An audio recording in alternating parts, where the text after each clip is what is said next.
Halo guys, selamat datang di podcast kami.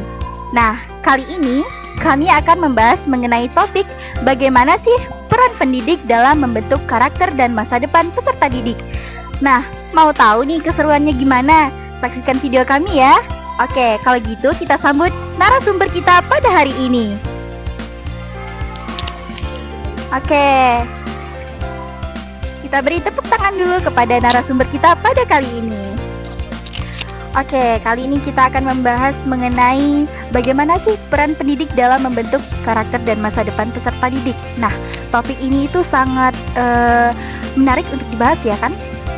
Nah, pembahasan yang pertama itu kita akan bahas mengenai apa sih itu pendidik. Nah, kata pendidik ini sudah tidak asing lagi kan bagi kita. Tentu sudah menjadi kata yang sering kita dengar. Nah, bagaimana sih dan apa sih definisi dari pendidik itu sendiri? Ya, pendidik itu sungguh tidak asing lagi ya di telinga-telinga teman-teman semua kan. Nah, definisinya adalah pendidik adalah orang yang bertanggung jawab membimbing, mengajar, mendidik peserta didik dalam proses pembelajaran, baik itu mengembangkan pengetahuan, keterampilan maupun bentuk akhlak dan karakter. Nah, pendidik juga nih tidak hanya berperan sebagai pemberi ilmu, tetapi juga sebagai teladan, pembimbing dan pembina moral bagi peserta didik. Nah, pendidik bisa berasal dari berbagai sumber, seperti guru, yang sering kita temukan di kehidupan sehari-hari, dosen, bahkan orang tua, dan tokoh masyarakat yang berperan dalam proses pendidikan. Nah, itu tadi definisi dari pendidik itu sendiri, atau sering disebut sebagai guru ya. Nah, guys, jadi tadi sudah dijelaskan tentang apa itu pendidik. Nah, selanjutnya kita akan bahas mengenai apa sih peran dan tanggung jawab sebagai seorang pendidik. Oke, baik. Nah, jadi peran dan tanggung jawab pendidik itu ada banyak, diantaranya itu sebagai teladan.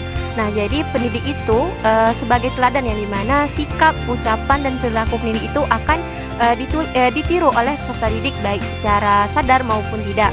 Nah, yang kedua itu ada sebagai pembimbing akademik, yang dimana pendidik itu membantu peserta didik memahami pelajaran dan mengembangkan kemampuan berpikir.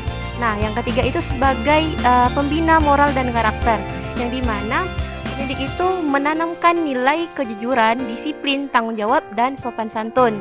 Nah, yang keempat itu ada sebagai motivator.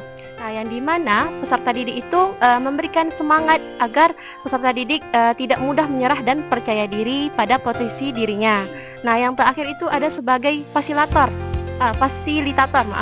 Nah, yang dimana pendidik itu menciptakan suasana belajar yang nyaman. Maksudnya pendidik itu menciptakan suasana yang nyaman, aman, dan menyenangkan di dalam kelas seperti itu. Nah, itu tadi merupakan peran dan tanggung jawab seorang pendidik. Ada berbagai macam peran dan tanggung jawab yang harus dimiliki oleh seorang pendidik itu sendiri ya, teman-teman. Nah, salah satunya tadi adalah sebagai teladan untuk para peserta didiknya. Oke. Nah, selanjutnya kita akan membahas mengenai bagaimana sih tantangan seorang pendidik di era globalisasi atau di era modern sekarang. Bagaimana jawabannya? Nah, pendidikan di era globalisasi ini menghadapi berbagai tantangan yang semakin kompleks. Antara lain, yang pertama itu ada perkembangan teknologi yang sangat pesat. Di dunia digital dan media sosial mempengaruhi cara belajar peserta didik. Teknologi dapat menurun fokus belajar dan nilai moral. Yang kedua itu ada persaingan global yang semakin ketat. Nah, peserta didik ini dituntut memiliki kompetensi global seperti keterampilan berpikir kritis, kreativitas, komunikasi. Yang ketiga itu ada perubahan nilai dan budaya. Nah, masuknya budaya asing dapat menggeser nilai-nilai luhur bangsa jika tidak diimbangi dengan pendidik karakter yang kuat.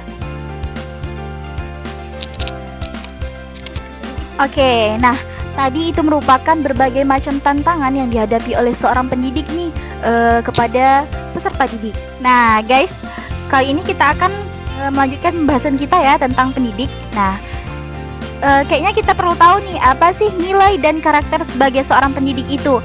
Apa saja nilai yang harus dimiliki oleh seorang pendidik, ya kan? Oke, gimana nih?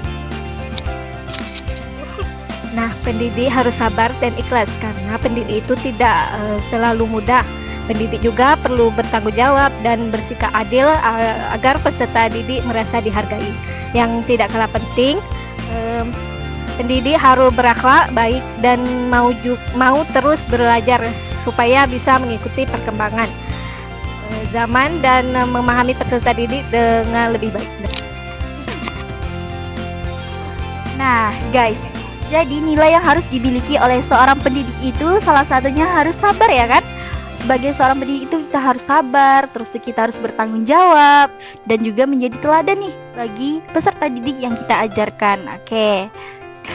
Nah, teman-teman, setelah kita mengetahui bagaimana definisi dari pendidik itu sendiri, terus peran dan tanggung jawab, tantangan pendidikan di era modern, serta nilai dan karakter pendidik. Nah, yang terakhir nih, bagaimana nih solusi dari teman-teman terkait solusi untuk pendidikan sekarang? Gimana nih?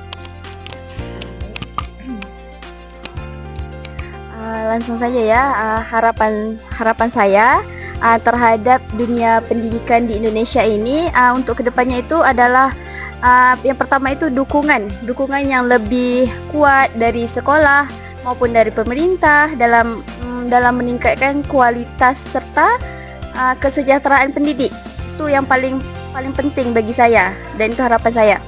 Selain itu diperlukan juga kerjasama yang baik antara pendidik dan orang tua agar proses pendidikan itu dapat berjalan seimbang antara lingkungan dan sekolah. Begitu juga rumah, di sekolah, di rumah, baik dengan kepala sekolah, pokoknya itu supaya berjalan dengan lancar. Nah, pendidikan juga diharapkan tidak hanya berfokus pada pencapaian akademik, tetapi juga lebih menekankan pada pembentukan karakter, akhlak dan kepribadian peserta didik tersebut sehingga mampu mencetak peserta didik yang bergenerasi Indonesia yang cerdas dan berkarakter. Nah, dan bisa juga bertanggung jawab. Itu tadi tujuan saya untuk peserta didik di Indonesia. Itulah yang paling penting bagi saya, itu membentuk karakter berakhlak mulia. Nah, mungkin sekian dari saya. Oke, nah tadi sudah dikatakan bahwa solusi untuk kedepannya itu harus ada kerjasama nih. Intinya harus ada kerjasama ya kan, antara pihak pendidik dengan orang tua murid gitu. Karena tanpa adanya kerjasama antara kedua belah pihak, itu akan sangat sedikit kemungkinan keberhasilan peserta didik itu akan tercapai, ya kan? Nah, jadi kesimpulan singkat dari pembahasan kami pada hari ini adalah pendidik adalah kunci utama nih dalam mencetak generasi berilmu dan berakhlak mulia. Oke, segitu dulu pembahasan kami pada kali ini. Semoga bermanfaat dan kami ucapkan terima kasih nih kepada para narasumber hebat kita pada hari ini.